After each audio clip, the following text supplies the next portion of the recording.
Hello. हाँ बच्चों, आज देखते हैं हम अरिथमेटिक प्रोग्रेशन का अगला टॉपिक। कुछ प्रॉब्लम्स है यहाँ पे सॉल्व करने के, जिसे हम आज सॉल्व करते हैं। इसके पहले हमने इसका जो अरिथमेटिक प्रोग्रेशन का इंट्रोडक्शन देखा था, तो आज हम यहाँ से शुरुआत करते हैं प्रॉब्लम सॉल्व करने के लिए। ठीक है, बस। हेलो दोस्तों, इसके पहले हमने देखा था कि किस तरह से हम Tn का फार्मूला ऑब्टेन किया कोई भी टर्म को फाइंड करने के लिए। तो हमारे पास Tn का फार्मूला था। क्या था हमारे पास Tn का formula? Tn is equal to होता है a is the first term plus n minus 1 into में d। हमारा ये जो फार्मूला था ये कल हमने डिराइव किया था इसके पहले के एपिसोड में। तो देखते इसके पहले के लेसन में, तो हमने देखा था कि जैसा Tn किस तरह से ऑब्टेन किया जाता है। Tn जो होता है हमारा n नंबर का टर्म होता है कोई, जिसको हमें फाइंड आउट करना होता है। जैसा कि हमारे पास में सीक्वेंस है, तो इसने बोला ये जो सीक्वेंस है इज इन AP है, क्या में है? AP है। तो मैं यहाँ सबसे पहले लिखूँगा हमारे पास nth टर्म का फार्मूला है। ये क्या है? nth टर्म का फार्मूला है। nth टर्म का फार्मूला है। तो हम यहाँ पे इस फार्मूले को इस्तेमाल कैसा किया जाता है वो देखेंगे।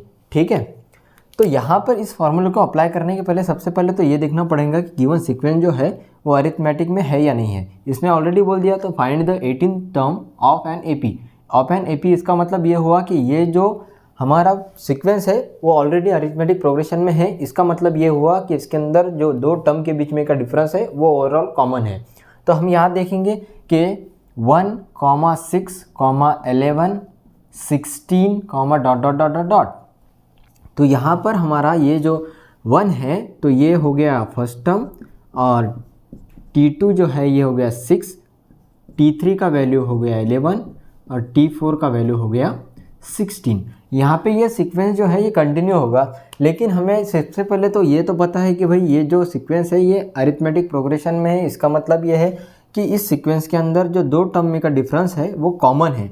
अब वो कॉमन डिफरेंस क्या है ये निकालने के लिए हमारे पास में एक फार्मूला है। कौन सा फार्मूला है? Difference is equal to T2 minus उसका प्रीवियस टर्म। ठीक है, उसके प्रीवियस टर्म को हम सब्ट्रैक्ट करेंगे। तो क्या करेंगे हम यहाँ पे D निकालने के लिए हमें एक ही D निकालना काफ़ी है। क्यों? यहाँ पर इसने पहले ही बोल दिया कि ये जो सीक्वेंस है AP में है, हमें बहुत सारे डिफरेंस निकालने की ज़रूरत नहीं है। इसने बता दिया कि ये जो सीक्वेंस है ये अरिथमेटिक प्रोग्रेशन के अंदर है, तो इसका जो डिफरेंस है ओवरऑल कॉमन होगा। सिर्फ हमें D फाइंड आउट करने के लिए ही एक बार इसे सॉल्व करना है। तो इसीलिए हमें नेक्स्ट टर्म में से उसका प्रीवियस टर्म को सब्ट्रैक्ट करने के बाद में D का वैल्यू मिल जाएगा। तो T2 कितना है हमारे पास? 6 है। T1 कितना है? 1 है। तो D इज इक्वल टू हमारे पास में आ गया 5। तो इसका मतलब ये हुआ जो हमारा डिफरेंस है कॉमन है ओवरऑल द सीक्वेंस, और वो है हमारा 5। कितना है? 5 है। अब देखते हैं जिस तरह से हमें अगर T18 ये टर्म नंबर 1 हो गया, टर्म नंबर 2 हो गया, टर्म नंबर 3 हो गया, टर्म नंबर 4 का वैल्यू हो गया।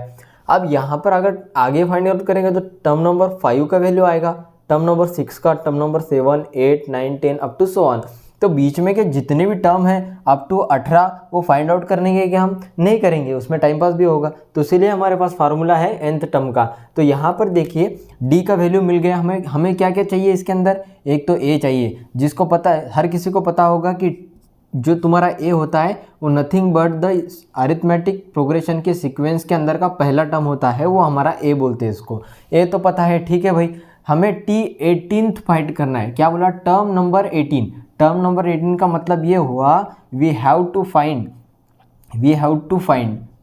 क्या करना है? We have to find term number 18। Term number 18 उसको ही बोला जाता है और में 18th टर्म। अब यहाँ पर जो n का वैल्यू है वो कितना है? 18 है। तो हमें n का वैल्यू भी मिल गया 18, A का वैल्यू यहाँ से मिल गया और D हमें यहाँ से मिल गया। हम इस वैल्यू में, इस फॉर्मूले में वैल्यू पुटअप करेंगे और सॉल्व करेंगे। तो क्या होगा? पुटअप करते यहाँ पे suppose Tn is equal to A plus n minus 1 into में D। हाँ, अभी सारे चीज़ें जो है, सारे जो कंटेंट है उसके अंदर के जो भी वैल्यूज़ है वो एक जगह कलेक्ट कर लेते हैं। यहाँ पर D है हमारे पास में, तो यहाँ पर A लिख लेते। A कितना है भाई हमारे पास में? 1 है।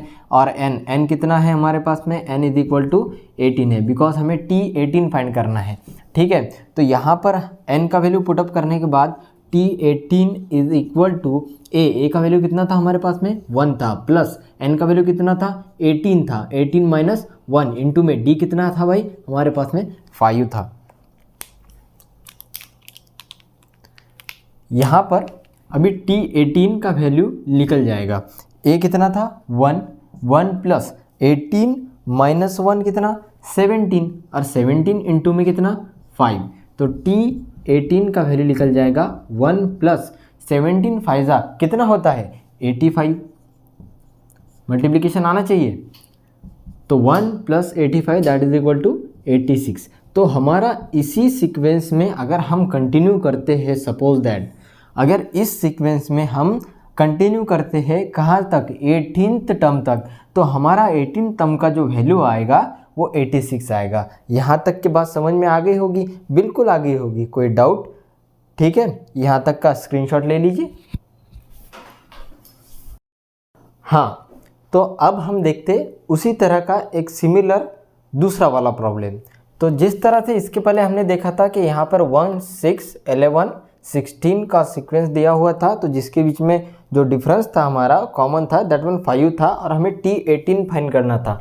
अब हम देखेंगे कि सेम सीक्वेंस कुछ दिया हुआ है 12, 16, 20 और 24 अप टू सो ऑन, तो हमें उस सीक्वेंस में का टर्म नंबर 25th क्या होगा, मतलब T25 क्या होगा जो कि वो सीक्वेंस अरिथमेटिक प्रोग्रेशन में हो। तो हमारे पास में और एक हमने इसके पहले भी वो फार्मूला देखे थे, फिर से हम वो फार्मूला लिखेंगे। बोलिए क्या फार्मूला है वो फार्मूला है हमारे पास में Tn is equal to A plus N minus 1 into में डी। तो यहाँ पर ये फार्मूला फिर से हम इसे इस्तेमाल करेंगे, ठीक है। अब इसे इस्तेमाल करने के लिए सबसे पहले हमें क्या चीज़ें चाहिए, n पता होना चाहिए, a पता होना चाहिए और d पता होना चाहिए। अगर टर्म फाइंड करना हो या फिर टर्म की वैल्यू फाइंड करना हो तो n पता हो तो काफ़ी है, लेकिन अगर हमें टर्म का अगर वैल्यू फाइंड करना हो, टर्म अगर पता है तो ठीक है,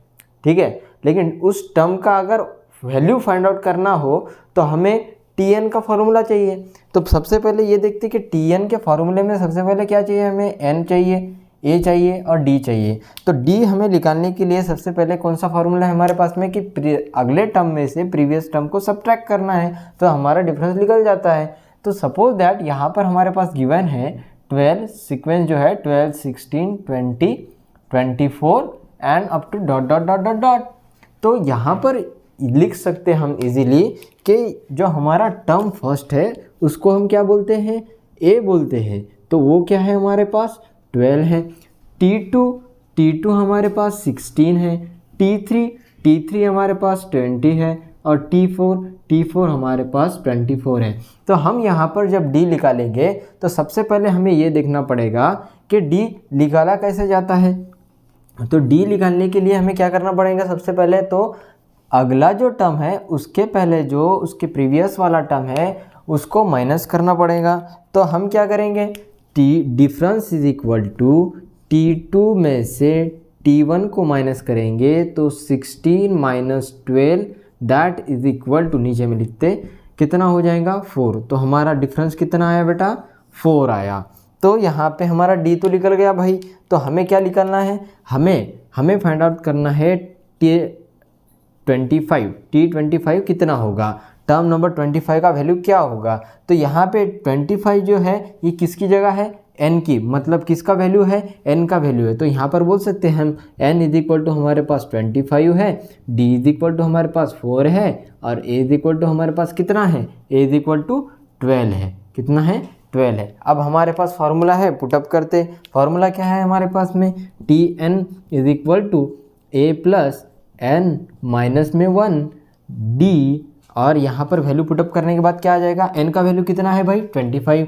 तो T25 is equal to a का वैल्यू कितना है भाई 12 है, प्लस n का वैल्यू कितना है 25 है, 25 माइनस 1 और यहाँ पे कितना हो जाएगा 4। अब यहाँ पर मैंने वैल्यू पुटअप करने के बाद में हम इसे सॉल्व करेंगे। क्या करेंगे, T25 ठीक है, T25 is equal to 12 plus 12 plus, तो यहाँ पे T25 इज इक्वल टू 12 तो हमारा क्या था, A था, प्लस 25 माइनस 1 हो जाएगा 24 इंटू में कितना, इंटू में 4 बराबर। तो यहाँ पे हम कैलकुलेशन करते इसका, क्या हो जाएगा, T25 is equal to 12 plus 24 4 ज़ा 96 हो जाएगा। तो यहाँ पे हो जाएगा 12 प्लस 96, 2 प्लस 6 8 हो जाएगा और 1 प्लस 9 10 हो जाएगा। तो ये हो गया हमारा टर्म नंबर 25 का वैल्यू, ये हमारा फाइनल आंसर। तो इसी सीक्वेंस से हम आगे जाने लगे और T25 तक पहुंच गए। तो अब हमें इस सीक्वेंस में का जो वैल्यू मिलेगा जो कि टर्म नंबर 25 पे होगा वो होगा 108। ठीक है, अगर इसके बाद भी आपके इसमें कोई डाउट हो तो आप कमेंट सेशन में कमेंट कीजिएगा।